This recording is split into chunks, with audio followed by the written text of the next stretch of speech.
Now I can get to scheduling by just clicking on the scheduling button, or I can come up to operations and choose scheduling. If I do that, then I would also need to add my branch and my department and my work center. If I choose the scheduling button here within the ROS tool, then it will take me specifically to the schedule.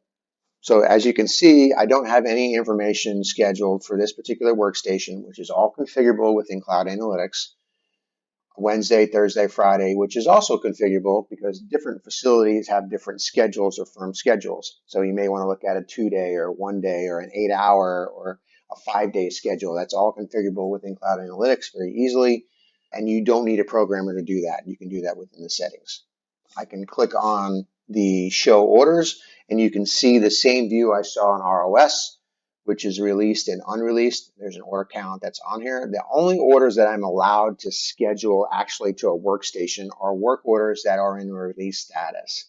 And what we do is define some work rules within the process that says there's nothing that's going to the floor without inventory being evaluated to make sure that I have the right amount on hand. Because the worst thing for an operations team is to set up on something and not have all of my inventory available and then have to pull off of it and waste that time. So within the confines of the system, we also incorporate those work rules to make sure that we are following that every day and we're not getting something scheduled that shouldn't be. So if I want to change the schedule or set the schedule on this particular item, I can just click and drag and drop it over into Wednesday, and I can move in my next order, my next order, my next order, and my next order. And now I've got my schedule set up for this particular line. I can do that for Thursday. I can do that for Friday.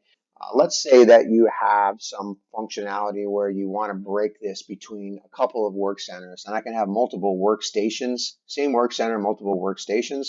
I do have the ability to split an order, so I can click on this and say I want to split this between multiple workstations. If I had multiple workstations on there, it would actually take that order and split that between two lines in the event that you're running the same work order on multiple lines. If I go back to my released order summary, then you can see now that my order is populated based on how I have them scheduled. But let's say this is wrong. I need to do my past due second and do my run first. First, I'm going to go back to my scheduling and I'm just going to grab this order and I'm going to drop that up to the top. And I'm going to grab my next one. I'm going to go to past due and I can go back to my schedule and take a quick look at it. And you can see now that my priority has changed. So you have the ability within the scheduling tool to make those changes, and I can populate Thursdays and I can populate Fridays.